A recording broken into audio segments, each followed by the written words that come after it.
Hey folks, back on TJ again. Just finished it and all our rear control arms and everything, all the frames been welded and patched and fixed. Today we're going to deal with two issues. First is both my front calipers are seized on. I mean, I could make it move with the truck, but they get going red hot. And the rotors are still in good shape, so this is a recent occurrence. I've tried loosening them off a couple times and they just seize right back up. So it's not the pins, it's the caliper itself. And for the trouble of rebuilding it, I'm just going to change them because they're not that expensive. So first we're going to deal with that. We got to deal with bad universal joints in the front axles. Yeah, that's me turning the axle, and you notice there ain't nothing turning here. And that's perfectly acceptable. So we got, this is the bad one. The other one's a little sloppy, but this one's ready to go. And if you wait, it's just going to tear up your axles. So change it before it gets too bad. Okay. And the reason nobody changes these is if they got to pay someone else to do it, it's rather expensive. To get at these, we need to pull the brakes anyways, which is why we put this off till now. Let's get these calipers off. 13 millimeter, you got two bolts at the back, one here and one here where I'm pointing. You just rip them out.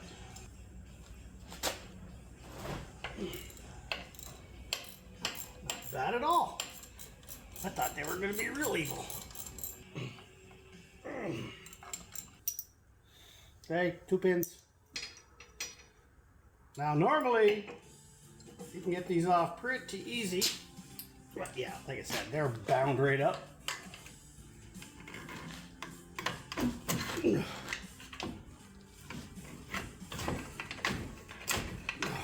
on there.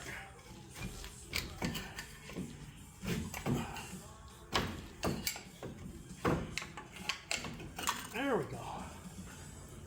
So yeah, looking at the pads, you can tell that this is, again, a recent occurrence because there's still material on that. There's a quarter inch, maybe a little less than a quarter, 3/16 perhaps.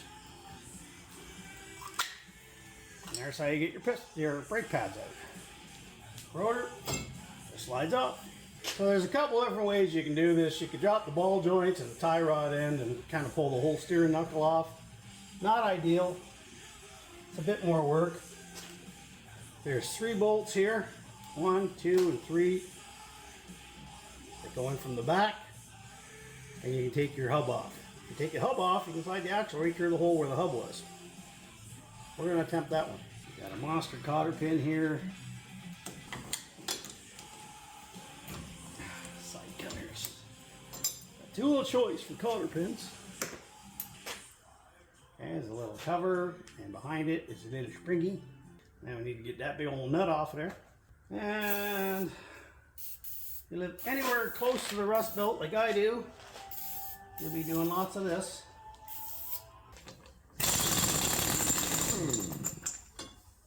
Okay, so at some point, depending on how rotted and rusted yours is, you're going to get these 3 guys out. Once that's done, just beat on it.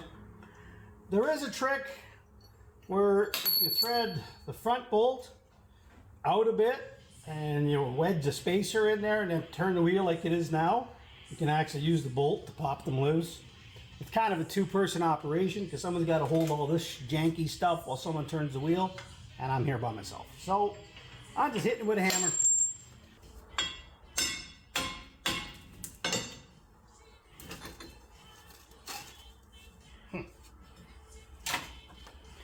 Wheel bearing and hub. Now yours might be slightly different than this. If you have ABS, you're going to have a wire coming off here. This doesn't have it, so I'm going to go ahead and replace these. I'm buying new ones. Anyways, once that's done, there's your axle. Alright, this is the long side. So now we just got to work on getting those out.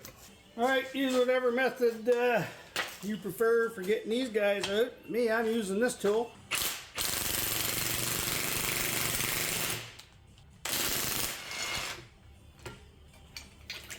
Makes pretty quick work of them.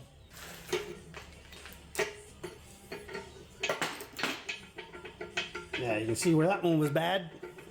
Not hard to tell, huh?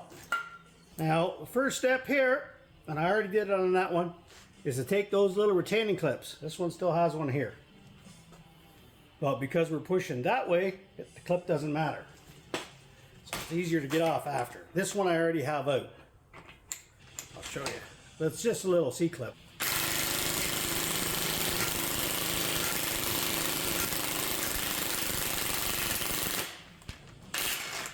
So you can see there the clip. It's on that. Now it's easy as heck to get off.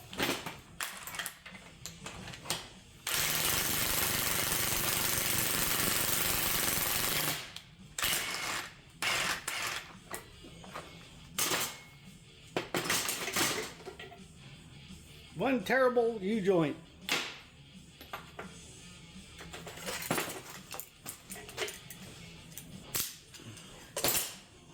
With a lot of wear. Alright, so I already put this side of the universal joint in before I decided to film it. The procedure is basically the same. There's the caps, you pull them off, grab your little yoke. Now I've already cleaned this off and hit it with some oil just to clean out any rust that was in there. So all you're going to do is slide it over, go all the way in, and set it on there like that. Take your caps one at a time. Make sure your needles haven't moved, or you haven't lost any, so just be careful with them. And you just kind of put it in, hand tight. Same on this side. Okay, so what you got there is they're just barely on.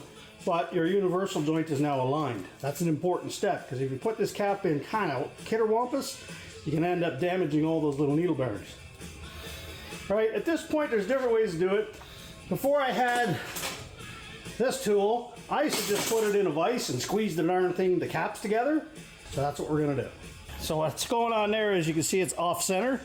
So all we're gonna do is we're gonna put a clip on that side and then push on this one. And you just slide them into that groove. Click, just like that. If you continue to squeeze, you see this is flush, this side's sticking out. You need some kind of a spacer here, bigger than the diameter of the universal joint. And they make tools for a reason, but if you're on the cheap doing it, like most people, you don't want to go spending extra money on tools when most of the people have a vise. Alright, new UJs are installed. No more slop. Cleaned this up a bit with a wire wheel, but it is what it is. It's just an old Jeep. This is the part that sucks right here. There you go.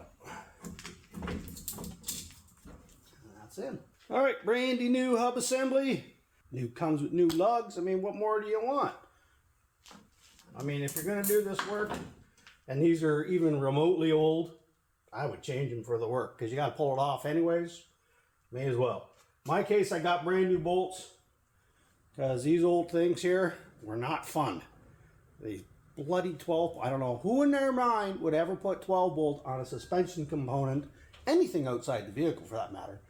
The engineer that thought of that one, I'd like to kick you square in the nuts. Toss these bloody things as far away as you can.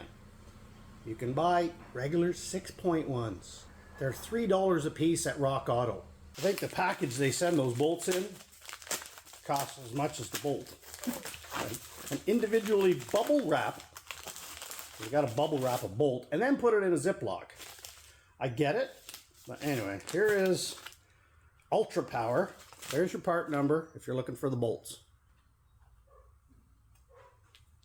Like a glove, but I forgot my backing plate.